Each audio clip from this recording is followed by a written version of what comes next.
Hello, my beautiful friends. I am Laurel Bleadon-Maffei with Illuminating Souls, welcoming you to this episode of Sleepy Bedtime Blessings, a podcast designed to help you rest, relax, and fall asleep, all while deepening in your connection with your beautiful team of angels who love you so. If we're meeting for the first time, I am an angelic practitioner, a spiritual teacher, and an encourager of souls. And I have the best job ever. I get to help you awaken to your magic. I get to help you connect with your angels. I get to help inspire your heart. And I have several different kinds of offerings. One is one-on-one angel sessions, which are wonderful. They take place over the phone, and they're about 1 hour in length. And we bring in the angels, and we have conversation, and we help you connect with your divine guidance. And then I also offer soul mentoring, which is designed to bring you ongoing support as you move through a time of growth or transformation.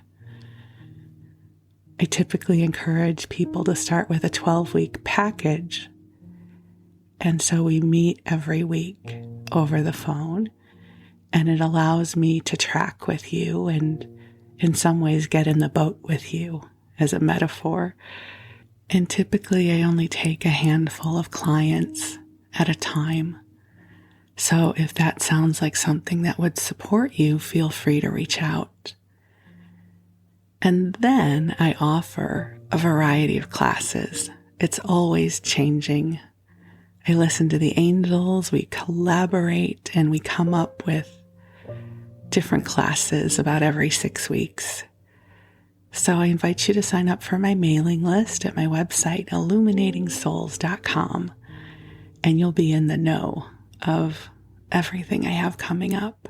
You can also visit me at my Facebook page, Illuminating Souls, where I post daily inspirational messages for you.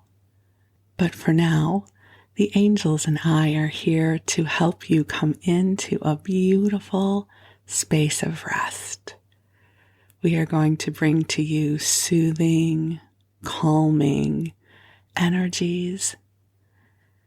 I'm going to share with you some spiritual encouragement that is non-denominational.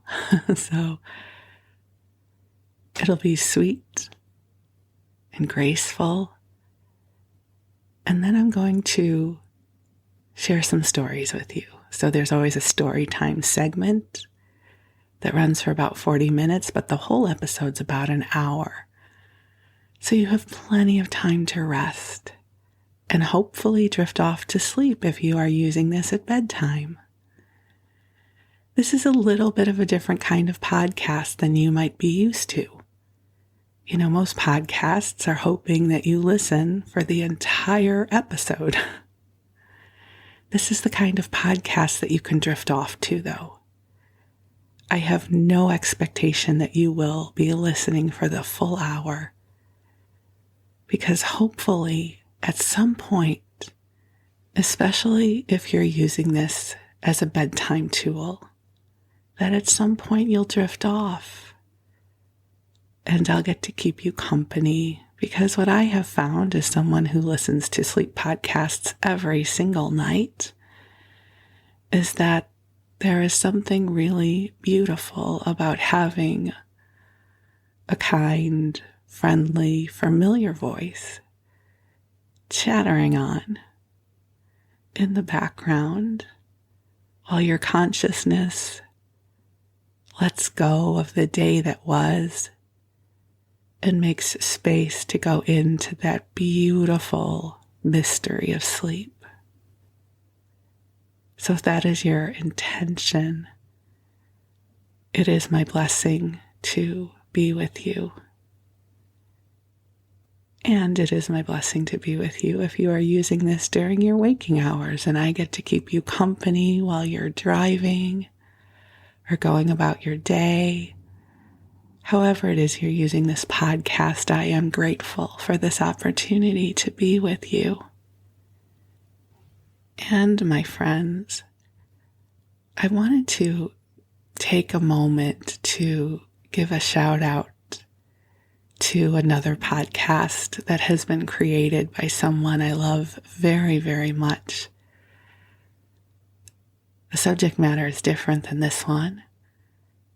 It is my cousin Kathy's new podcast.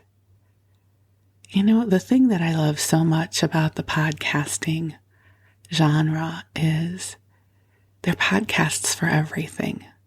You can have a podcast, really, if you have a subject that you want to talk about, share about, you can make a podcast. And so my cousin Kathy, who's one of my favorite people on the planet, she has chronic illness. She has ME/CFS and she has MS, and she had to stop working a few years ago. And so she uses her platform on social media to talk about chronic illness and disability rights. And she always manages to inspire my heart with what she shares. And I learned so much from her. And so she just launched a podcast called That Chronic Thing. And I'm so happy for her, and I'm so happy for all the people who will be listening. So if you have a chronic illness or you love someone with a chronic illness, I invite you to check out her podcast. You know, simply by design and the work that I do, I'm a very empathic person. And so over the years, I have like to think I have had tremendous empathy for what she's going through and others like her are going through. But I tell you, there is nothing like hearing on a day-to-day basis the experiences and the challenges that happen, as well as the revelations that really help me to drop into deep empathy and love and connection, not only with Kathy, but with the other people who I come across in my day-to-day life who also have chronic illness. So whether you know someone who's going through long COVID, or has ME/CFS, or fibromyalgia, or Lyme disease, I invite you to check out her podcast. And you can also find her on Instagram at Healthy Madel. Madel is Madel. So Healthy Madel. And she is wonderful, and I'm so happy for her, and I'm so happy to support her. She had taken my podcasting class that started, 2 months ago. And then she just decided to go for it. And so now she has her podcast. So thank you for letting me take a few minutes of this podcast to share with you about her. You know, light work comes in all different forms. And each of us has the opportunity to repurpose our experiences and service to supporting others. And so, Kathy, I celebrate you and I'm grateful for you. And for each one of you beautiful friends who listen to this podcast, I am grateful for you as well. I know you bring your light into this world every single day. And this world is better because you are here. I love that we get to be on this path together.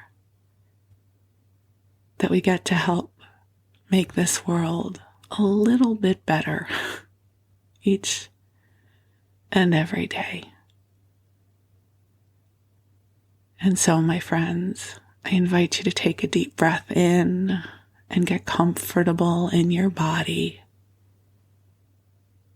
and allow the angels to bring to you comforting, soothing, light-filled energy. And if you are preparing for bed, I invite you to cozy on up and snuggle on in. One of my favorite times of the day is when I get to crawl into bed. I love bed. I love getting to crawl in at the end of the day, knowing that I have lived another day here on planet Earth, and I have done whatever I wanted to do and needed to do, and my body starts getting drowsy, and I crawl into bed, usually before my husband does. He usually stays up a bit later than I do. And I put in my earbuds and I pick a podcast episode to listen to. And then I drift off. And I go to bed fairly early, which usually is around 8 p.m. I have inherited my father's circadian rhythm. I always used to make fun of him as a kid. We all did, because he went to bed so early, but my dad was up by 4. And the universe has a sense of humor, because now that is me. I go to bed super early, and I'm usually awake by 3 or 4. I don't get up. I'm still in bed.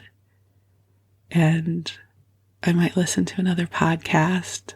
More often than not, Wes, my husband, is awake as well, and we might have conversation as we figure out the world together in the wee hours of the morning. And I love that time of the night, the wee hours of the morning, when everything is quiet. There's a sanctity to that time of the evening. And so somehow I have fallen into this rhythm. So now it is early in the morning as I record this for you. I am underneath the blanket fort. For those of you who are listeners, you know that I put a big old cozy blanket over my computer monitor and tent it over my head so that the sound is dampened. I figured out this trick because other podcasters had shared that they record in closets and things like that so that the sound is better. And when I went to make this podcast, I knew that I wanted it to have a cozy, quiet sound quality to it. And so I thought, hey, let me just throw a blanket over the monitor and my head. And then I dubbed it the blanket fort, because that just sounds very enchanting, doesn't it? So I broadcast to you from my blanket fort here in Vallejo, California, in the early morning hours before the sun is up. And as I record this to you, I feel the angels are here sending you beautiful waves of love. Before I started recording, I pulled an angel card from one of my favorite oracle decks, and the card that I got is the card that says support. And the image on the card is the image of the earth. And above the earth, there is a group of spirit guides and angels. And they have their hands out, palms forward towards the earth, and they are sending the earth light. So whenever this card shows up it is a reminder that we have the opportunity each and every breath to receive divine support. That right now your angels are with you and they are shining love upon you. And the thing about divine support is that we have to choose to open to it. Well, we don't have to. It certainly can make its way in. It's sort of like when you pull the curtains and the sunlight still comes in. But it's easier to let the sunlight in a room when you intentionally open the curtains, right? Versus the sun just trying to sneak around a corner where the curtains might not be pulled all the way. Opening, asking for divine support is like opening the curtains on a window. It allows it to flow more easily to you because this is a realm of free will and you get to choose. So in this moment, I invite you to open to the love of your angels. And I'm going to call them in even though they are already here. So beautiful angels on high, I invite you to join us here. And I ask that you infuse this broadcast with waves of love, waves of goodness, and waves of light. And dear ones, just take some nice deep breaths in and allow yourself to receive the serenity of the angelic light that is flowing to you now. The angels, they know what is going on in your life. They know your worries. They know your burdens. They know your dreams. And they are here now supporting you.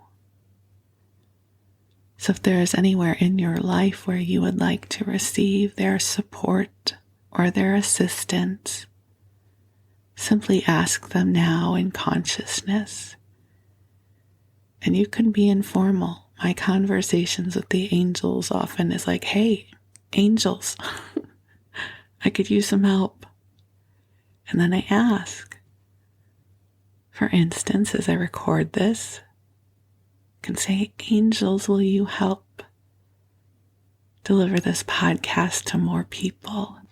Right? That sounds like a good request. Help this podcast ripple out into the world to find those it has come here to serve and help our audience grow in the way it is divinely designed to do so.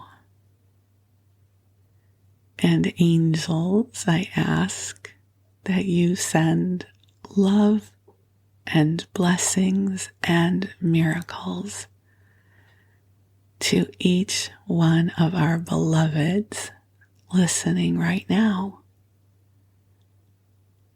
And that would mean you. So ask. You ask as I ask for you. You can ask for yourself. So angels, I ask that you help me get a really good night's sleep tonight. I ask that you bring me the sweetest of dreams. I ask that you help me connect with sparks of inspiration that will bring grace to my path in the days and weeks ahead. And then, dear ones, just take a breath and let the love meet you where you are. Divine support is here with you now. And breathe. And allow your body to receive this love. And the angels and I breathe with you now as well. So my beautiful friend, you rest well. And if you're not resting right now, you just enjoy and let the love come to you. And while you do, the angels will be with you. And I'm going to read to you and ramble through some stories to keep you company. So for this episode, I thought we could flip through the pages of another old TV guide.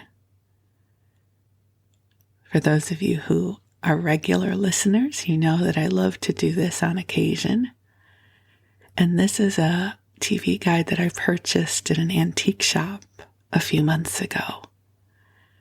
And it is from 1979.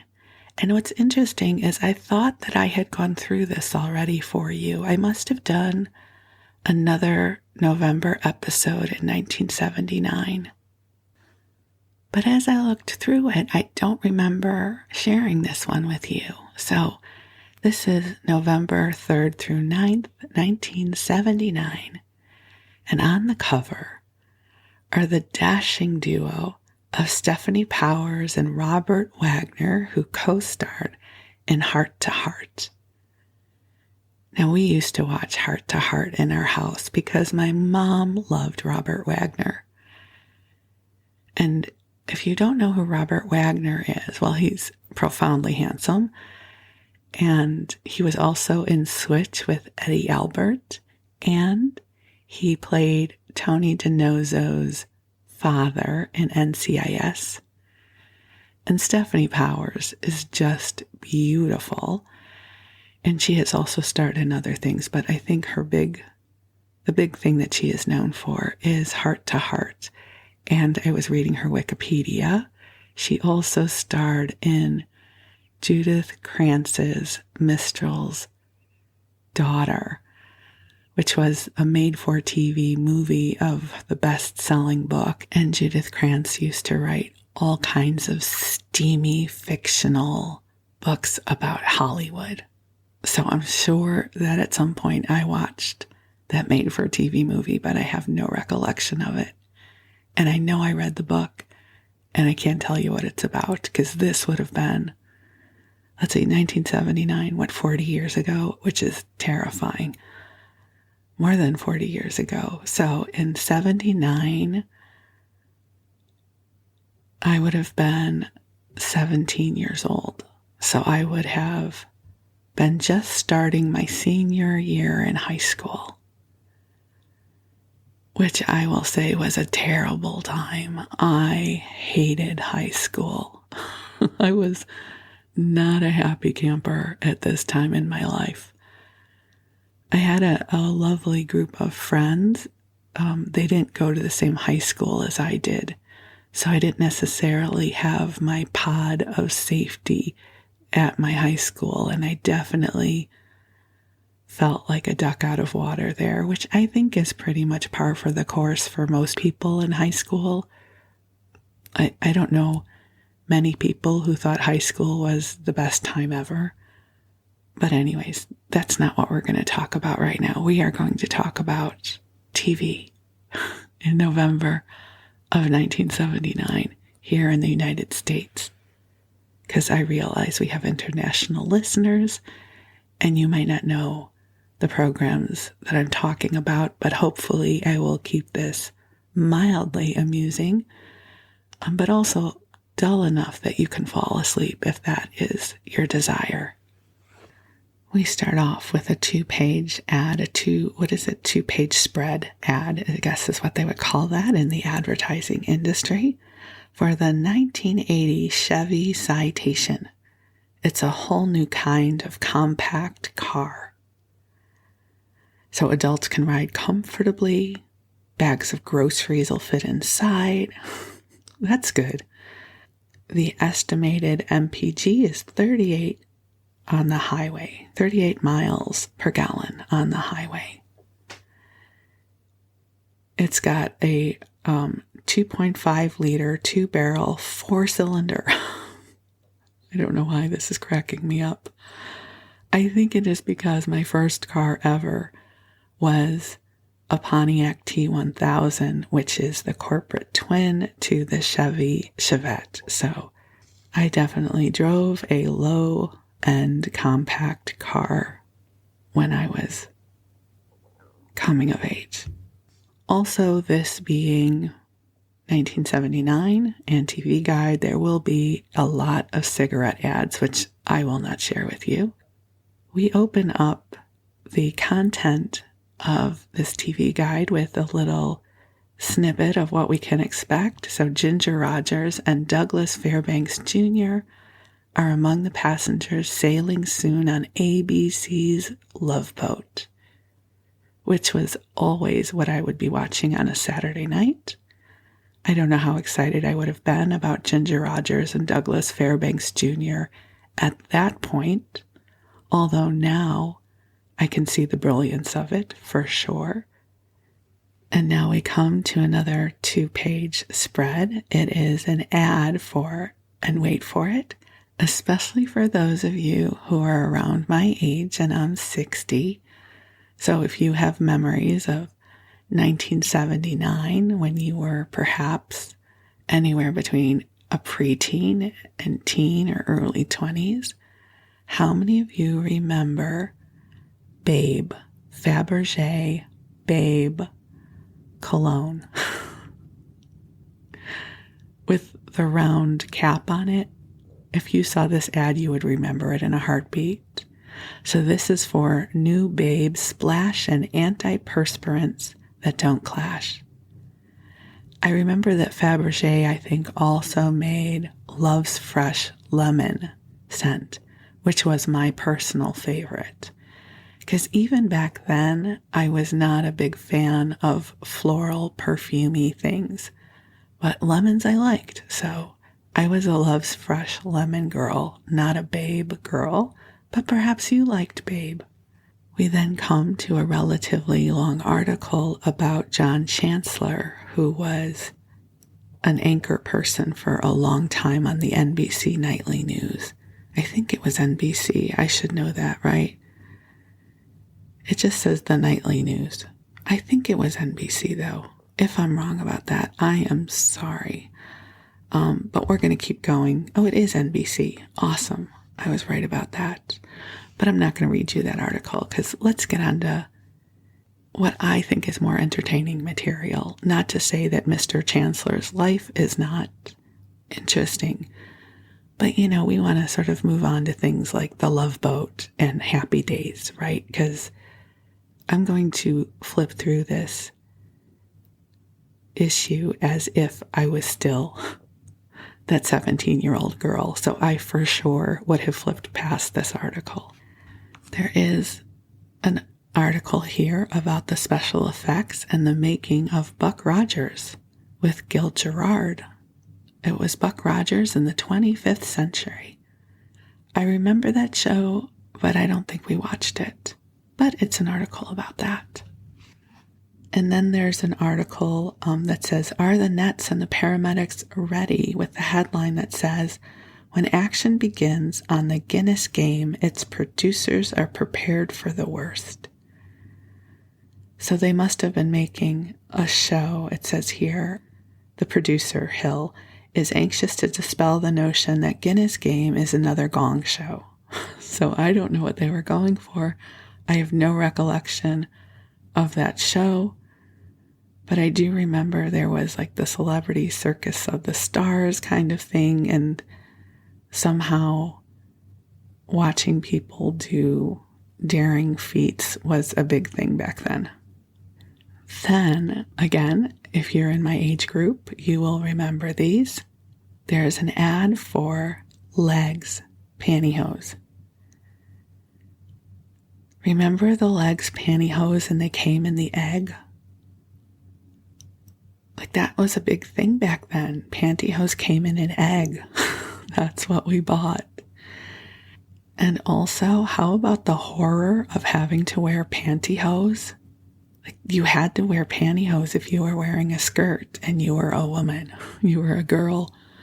I hated pantyhose because I never lived in a body with that blessing called a thigh gap. And so me and pantyhose, we were not good friends. Oh, remember you had to have, the tummy control pantyhose or the reinforced toes.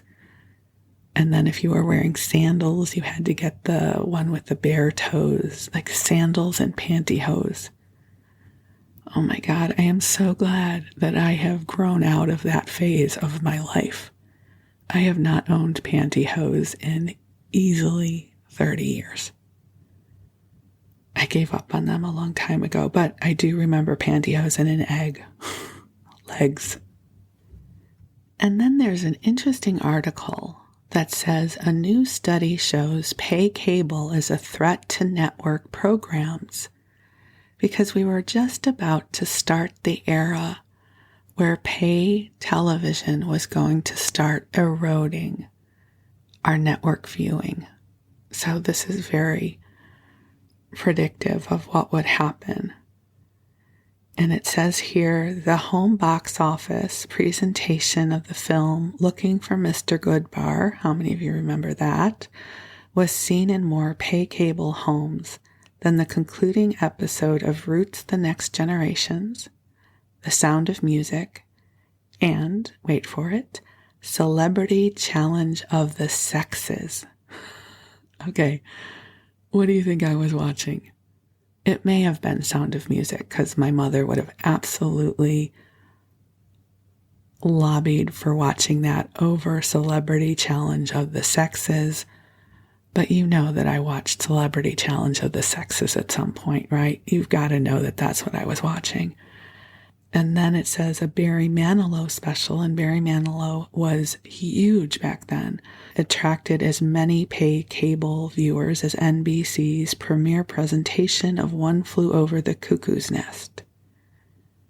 So things were starting to change there. We didn't have cable at that point. I don't think we got cable until a few years later. But that was a big change in our society. And then it has the ratings leaders. So these are the top 15 prime time shows according to the latest AC Nielsen company figures. So the top 2 spots are taken by the World Series games. I don't know who was playing back then, but it went to Game 7, so I'm sure that was interesting. And number 3 is MASH. Of course, we watched MASH. WKRP in Cincinnati. I watched that. Little House on the Prairie, probably watched. 60 Minutes, for sure was on in our house, even if I didn't watch it. One Day at a Time, we watched that. The Jeffersons, yes. Alice, yes. Dallas, for sure. World Series pregame, again, don't care. Lou Grant, which I, to this day, think was a brilliant show. Wes and I just were watching, I can't remember what show it was, but it was a show about reporters. Oh, I know what it was. It was Daily Alaska, or Alaska Daily, with Hilary Swank. And it's one of the network shows here in the U.S. And I watched it on Hulu. What we did, my husband and I watched it on Hulu, and it was really good. And I said, we need more reporter shows, and I started waxing poetic about Lou Grant. I really liked that show. And then we have Trapper John MD, which we watched, but it was really, I don't know, if you loved MASH, it wasn't a for sure that you would love Trapper John MD, but it was a good show. And then The Dukes of Hazzard, which I'm sure I watched at some point, but I don't ever remember enjoying that show too much. And then there's an ad for the next week's TV guide, and they're going to be featuring the Bee Gees, who were, gods back then, just coming off Saturday Night Fever. So that would have been exciting. I'm sure I would have tried to get that issue of TV Guide. So here's the screening room where they're sort of giving us some of the highlights for the week. We've got Disney's Wonderful World is going to be showing 20,000 Leagues Under the Sea. Wes loves that movie. I don't know that I've ever seen it all the way through. On Monday, they're showing The White Shadow. Again, brilliant show. I loved that show, and my mom did too. And I'm sure my dad, I don't mean to make it sound like my dad is not present, but if you reference earlier in the episode, my father was usually falling asleep somewhere around 7 or 8 o'clock. He might not have been in bed, but he was either in the chair in the living room or he was in the chair in the basement sleeping. So I don't necessarily remember what he would have lobbied for on television. Also, they're going to be showing WKRP in Cincinnati and some other stuff. There's always going to be other stuff. I'm not going to share with you everything that's going to be on. Okay, so we're going to start with Saturday. And so, of course, Saturday morning is the world of cartoons, but at this point I'm 17 years old. So in all likelihood, I am probably sleeping until noon because that's what teenagers do. So I probably was not awake and watching any television at this point. But just in case you're wondering, somewhere around noon, there is a rerun of The Monkees. For those of you keeping track, I did work for Michael Nesmith for many years. He was the one with the hat. So I do have Monkees connection in my life. I'm 1 degree, I guess, of a monkey. And for those of you outside of the U.S., just so you know, I'm not talking about an animal. I'm talking about there was a pop group called The Monkees, Monkees, and it was a TV show. And so one of the Monkees was Michael Nesmith, who I worked for. Okay, we're going to keep going though. They are showing The Nightwalker on the channel. Abbott and Costello Meet Frankenstein, a classic that I think at some point as a child I watched and it terrified me. I don't think, not that it's a scary movie. And my friend David, who also listens to this podcast, he loves horror movies, and probably when he was a kid, he watched that movie and loved it and wanted more. Whereas I watched it and I was like, never again will I watch that movie. Isn't that funny how some people love horror movies and other people cannot stand them? I don't mean cannot stand them. They scare me. I don't know. Anyways, more information than you need to know about me at this point. And we're only at Saturday. I don't know how we're going to get through a whole week's of this TV guide, but we'll keep going. All right. I'm going to have to pick up the pace here a little bit. I know we've still got a lot of material to cover, and I know you are looking forward to hearing about all of this. So it's now Saturday at 6:30, which is not prime time yet, but Hee Haw is airing. And growing up in the suburbs of Chicago, I never saw a full episode of Hee Haw. The Muppet Show is on. Guest Victor Borja joins Ralph in a piano duet of Hungarian Rhapsody. I'm sure that was hysterical. Victor Borja, not to mention Rolf, were geniuses. So, yeah. Oh, and then, wait a second, 7 o'clock, Dance Fever with Denny Terrio. You know, disco was a big thing then. You know, that kind of disco dancing show was a thing. I don't know that I ever watched it, but I do have embarrassing stories about trying to disco dance back in the day. But that'll be for another podcast episode, or not. Maybe you'll just have to live the rest of your life never knowing about how I really wanted to be a super cool. Actually, that's making it too important. You know, my girlfriends and I would try to learn the disco dances because that was super cool back then. Okay, we're going to move on. There's another episode of The Muppet Show with Lola Falana, who was a very talented dancer back then. And now we're going to move into prime time.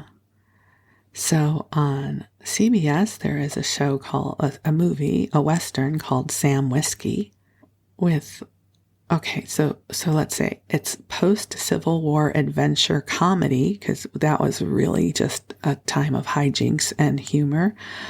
And that was sarcasm, just so you know, with Burt Reynolds as an itinerant gambler after a fortune in gold bars with Angie Dickinson and Clint Walker. Okay, we would have not watched that. Chips. Wow, there's not a lot to choose from here. Chips, it was about the California Highway Patrol with Ponch and John, played by Larry Wilcox and Eric Estrada. We might have watched that. I don't know. It doesn't look like we would have had a lot of other choices. Maybe we would have watched this next one. There was a cartoon, Race for Your Life, Charlie Brown. Although I don't know that I would have been very Charlie Brown oriented when I was 17 years old. And then there was the sitcom The Ropers, which was a spin-off from Three's Company, which I never liked because I thought they were the least interesting characters on the whole show. But it seems like what everyone is gearing up for is going to be a made-for-TV movie about MacArthur with Gregory Peck,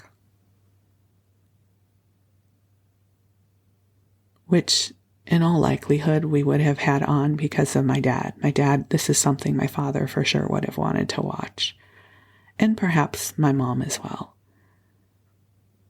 I don't know if I would have watched it. I would have perhaps been talking on the phone with one of my girlfriends or something. Who knows? There's a show I have no recollection about called Detective School with Taylor Negron. Don't remember it. Oh, it's Saturday night, so Love Boat is on. Captain Steubing is distressed by news that his young daughter, played by Jill Whalen, ran away from her Acapulco home. And Julie plays matchmaker for two retired singles played by Gail Storm and Louis Nye, two former jurors, Vic Tayback and Joanne Flug, who, if you remember, was on Laugh-In, and Vic Tayback was on Alice. Isn't it terrifying that I remember these things? Who cast opposite votes in a murder trial can't agree on much aboard a ship either. For those of you who loved Monty Python, it is also on Monty Python's Flying Circus. And then at 9:30, it must be a made-for-TV movie called Avalanche. Dun, dun, dun. And the headline says, anyone can survive an avalanche. 8 million tons. Oh, maybe I shouldn't say this if you're trying to sleep. We'll skip that. But it's with Rock Hudson and Mia Farrow. Brilliant. Okay, also it being Saturday night, we have Fantasy Island. In a change of pace episode, wedding bells herald the union of Rourke, I didn't know he got married, and his longtime sweetheart, played by Samantha Eggar. Okay, I don't know what happened there, but okay. Probably was watching it. And for Saturday night, those of you who would have loved Abbott and Costello Frankenstein, you perhaps would have also enjoyed the original Frankenstein with Boris Karloff. So you could have had a whole Frankenstein-themed day on Saturday. I wouldn't have, though, but perhaps you would. There is also going to be a sound stage, if you guys remember that. That was a rock concert kind of thing. And appearing in concert, listen to this lineup. Gordon Lightfoot, Oscar Peterson, I don't remember who he is, although I'm sure he was very talented, The Temptations, the Doobie Brothers, Chick Corea, Al Jarreau, Joni Mitchell, Ella Fitzgerald. I mean, this is fantastic. And of course, Saturday Night Live. So the host for Saturday Night Live is basketball great Bill Russell. And at this point, we still have Lorraine Newman, Gilda Radner, and Jane Curtin. I don't know who else was on at this point. Interesting that they just list the women, which is kind of cool, but I'm just saying. And then there's something at 1 a.m., which I would not have watched, Jukebox with Eddie Money and 10cc. If that is not a flashback to the late 70s. And also in the wee hours of the morning, we've got Sha Na. Sha Na's variety show. If you know, you know. And at 3:20 a.m., which I for sure would not have been up watching. And also, this is not a national broadcast, but they were showing MASH with Donald Sutherland and Elliot Gould, which is a phenomenal movie. And so we're going to just segue on into Sunday. So we already talked about Disney's Wonderful World of 20,000 Leagues Under the Sea and 60 Minutes, which if you've been listening, you know that that's what we're watching in our house. I don't think my parents ever missed an episode of 60 Minutes. And then there's this weird ad for bicycle playing cards. And this is the headline: "Be a lousy lover tonight." What does that mean? Does that mean you're not going to give your spouse some nookie because you're playing poker? Like, what does that mean? I don't know. Anyways, that's what it says. Be a lousy lover tonight. Bicycle playing cards. Okay. Good to know. All right. They're going to be airing Jaws, which I think we all saw at that point, right? Jaws. And part 2 of the MacArthur movie with Gregory Peck. Oh, I for sure know what we would have been watching. I don't know, or maybe I had to watch it in the basement if my dad wanted to watch MacArthur in the living room. I don't know. Mork and Mindy was on, which was a massively popular show back then.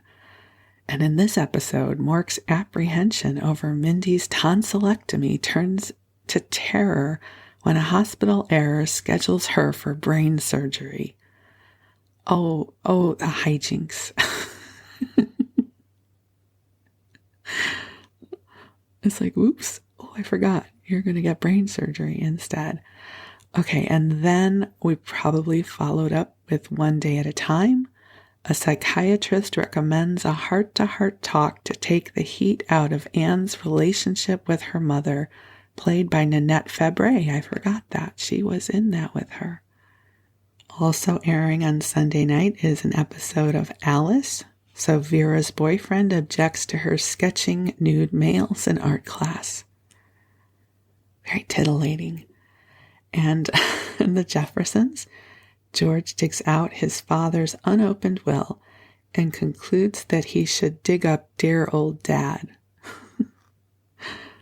I don't know why. I find these things funny to read them. And then at the 10 o'clock hour, we have Trapper John. So Gonzo, played by Gregory Harrison, receives a beautiful princess in payment for treating a grateful sheik, while Trapper, played by Pernell Roberts, tries to reunite an ailing 14-year-old runaway with his mother. I'm sure I watched that, although I have no recollection of it. And then there's an ad for Mike Douglas, because we're getting ready for the week ahead. So just stay tuned for more Mike in a moment.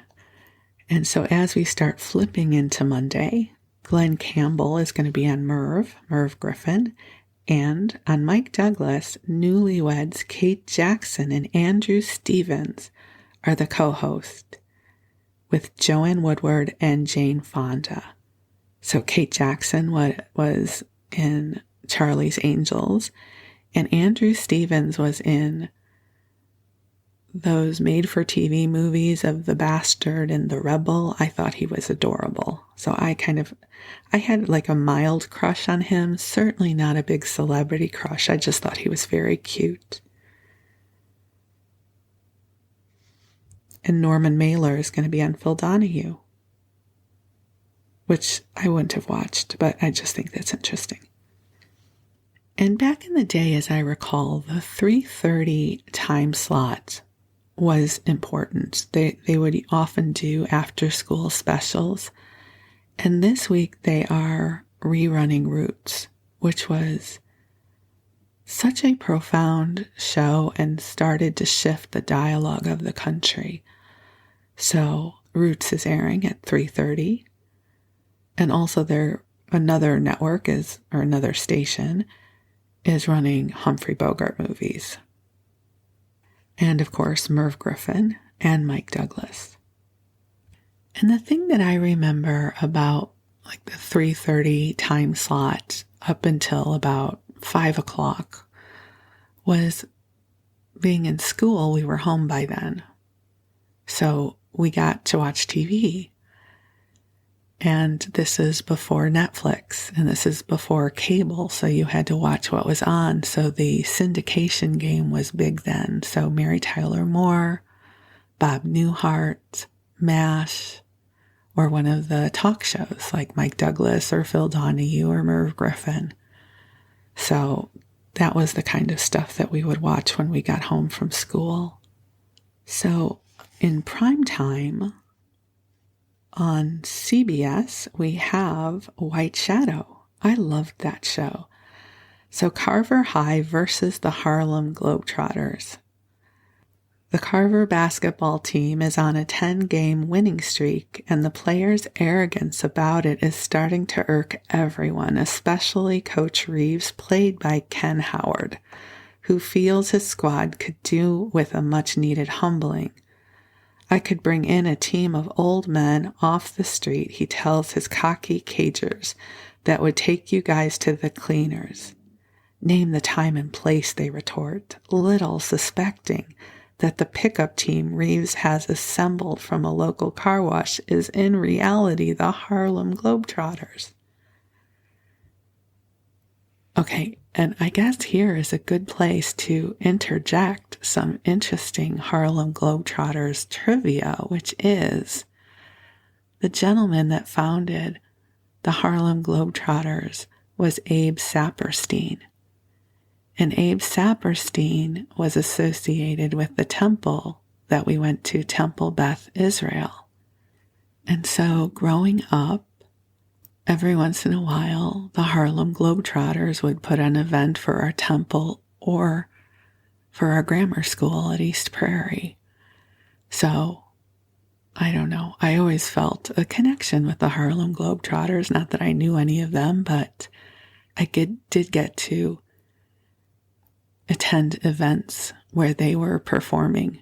I seem to recall they came to the temple at some point, not a service, of course, more like an event. And also, I think they came to our grammar school at some point. Okay, and then there's an ad here. There's an evening magazine, those sorts of news magazines that would be big before, I guess this would be prime time. It's about Sally Field, and the headline is Burt Reynolds' girlfriend. Like, that's what she was known for? I mean, I know that they dated, but boy, she's an incredible actress. So it says, Sally Field just won Best Actress at the Cannes Film Festival.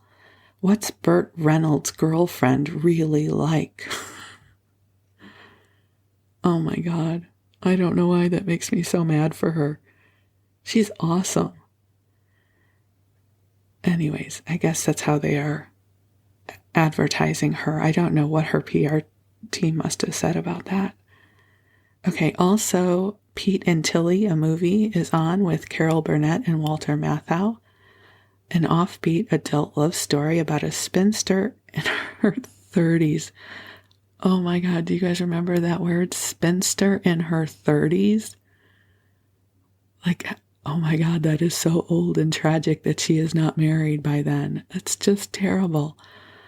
Okay, let's start over. In an offbeat adult love story about a spinster, air quotes, I'm putting in the air quotes, they didn't, in her 30s and a wisecracking bachelor. Okay, so he gets to be a wisecracking bachelor, super cool, because he has chosen not to get married yet. And she is a spinster because she isn't married. Does that just not tell you about the societal norms at that point in time? I'm just mad for everyone in that. Sally Fields is listed as Burt Reynolds' girlfriend and a spinster versus the wisecracking bachelor. Thank God we have evolved past then. Okay, I'm going to keep going though. So, Little House on the Prairie, Victor French reprises his role as Mr. Edwards, now a success in the logging business, until a crippling accident destroys his will to live. I mean, that's pretty substantial. But I'm sure Laura and Pa and Ma can help him get back on his feet, as it were. All right, and then on Monday, I didn't watch this, but I'm fascinated by it. I don't remember this, but I guess there was a show called 240 Robert, which involves Mark Harmon, a very, very young Mark Harmon. And also, they are going to be airing the movie Heroes with Henry Winkler and Sally Field. At least here they are not mentioning Burt Reynolds at all. And then in smaller type, and also starring Harrison Ford.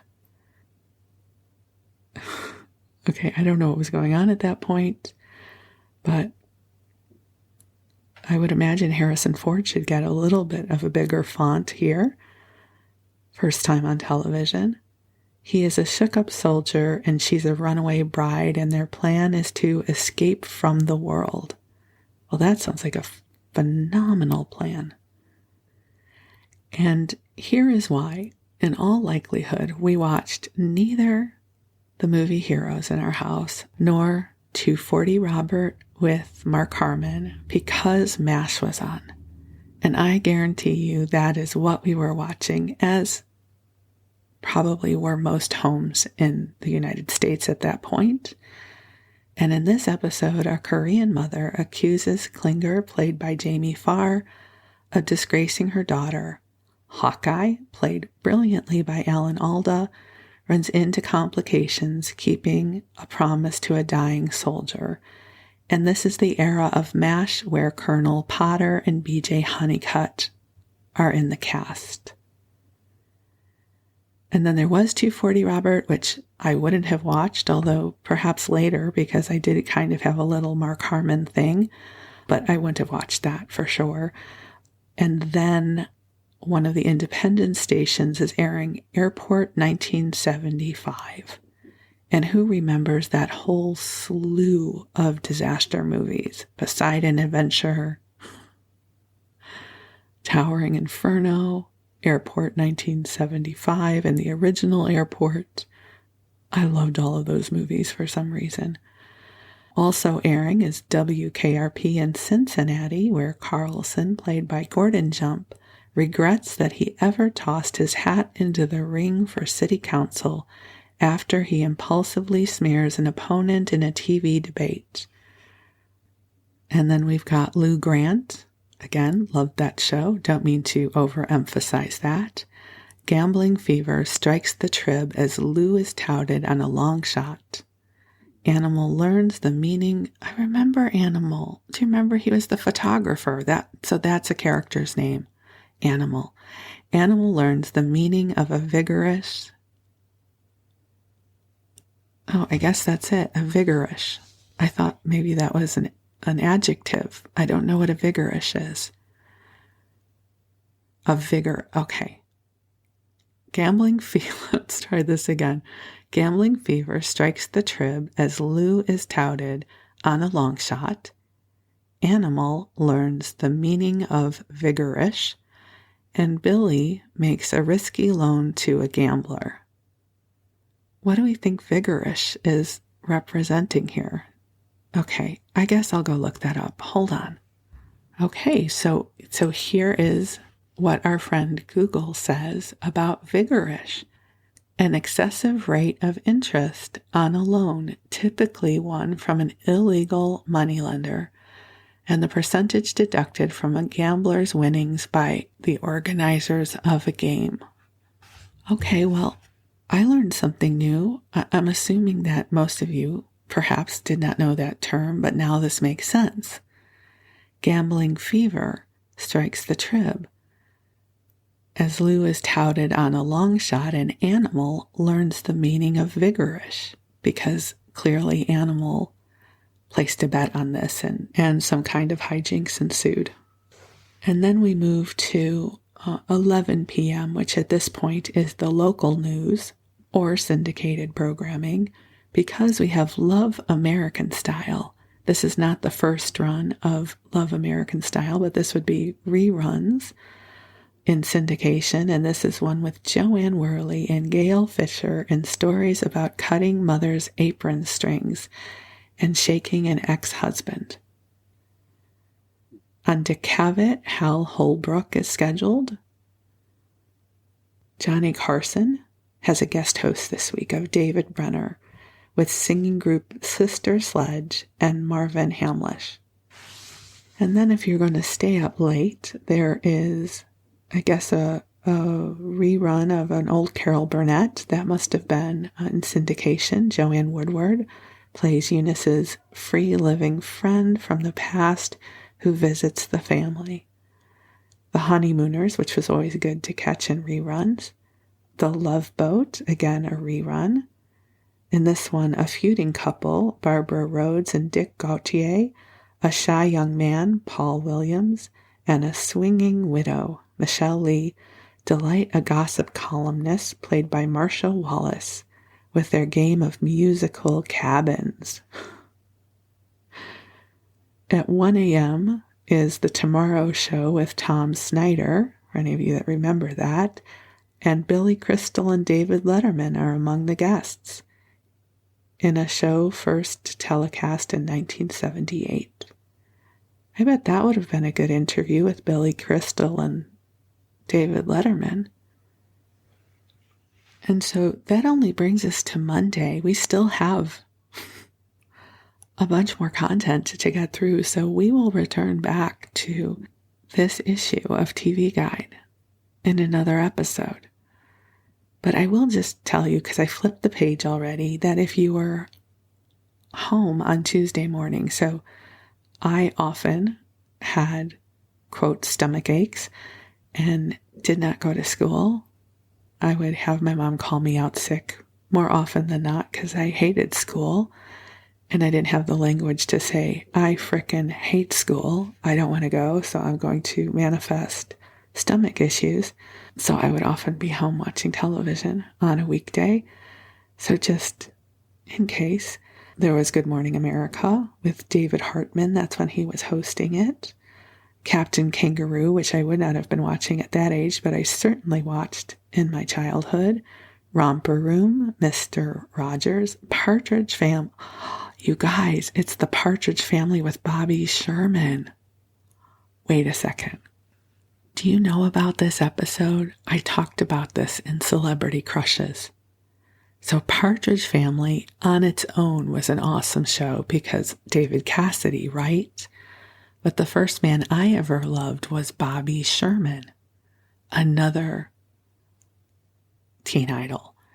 And this is the Partridge Family episode with Bobby Sherman as he guest stars as a rock composer in search of a lyricist. And this was an important episode at the time, not in 1979, but when it first aired, because Bobby Sherman and David Cassidy were on screen together. So this would have been years later. But if I was home, I would have probably watched it, even though I was 17 years old and far too cool for this. But for nostalgia purposes, I might have watched that. And then Hollywood Squares, who does not remember that show. And this week we've got Valerie Bertinelli, Graham Chapman, Catherine Damon, George Global, Gordon Jump, Joan Prather, Vincent Price, Bill Saluga, and Dottie West. So, I always liked a good Hollywood Squares. Also, an old show, Dr. Kildare, which was in black and white. Forget about it. But, Richard Chamberlain, who was profoundly handsome. Also, reruns of The Brady Bunch. Greg does not want to follow in Dad's footsteps as an architect. I'm sure that threw the family into a big kerfuffle. Petticoat Junction, I still remember the song. Uncle Joe is in love, and so is Sam. Laverne and Shirley, the girls, are determined to be in the company's talent show. I'm sure that was hysterical. And Mike Douglas, Lawrence Welk, actor Billy D. Williams, and Disney animator Frank Thomas join co-host Lonnie Anderson. All right, I think we will end there. And we're only at Tuesday morning, so I promise we will return to this at some point, and I will take you through the rest of the week, as well as where I would have been in my life, which would have probably been at home in my bathrobe, trying to stay out of school, watching way too much television because the world was too much for me back then. God bless my heart. This was not do you guys, I don't know. How many of you had a hard time with school? And anything I could do to get out of going to school, I would make myself physically sick. I don't mean to make that sound like that's a conscious choice, but I suffered from these phantom stomach aches, which now I think was probably anxiety. We know so much more now than we used to. But so I watched a lot of television. Television was my friend. To this day, I love television. Brilliant. I even went to college to study television. That is what my bachelor's degree is in. Television broadcast. Isn't that wonderful? I made my great joys in my life my career. Just like now, I get to work with the angels. So I have been so lucky. So, okay, that is our journey in the Wayback Machine for now. Perhaps you have drifted off into a lovely state of rest. I wish you love. I wish you sweet dreams. I wish you many, many blessings. And thank you for allowing me to share all of this with you. I hope I brought forward some lovely memories, perhaps for you too. So we'll talk again soon. Thank you for listening.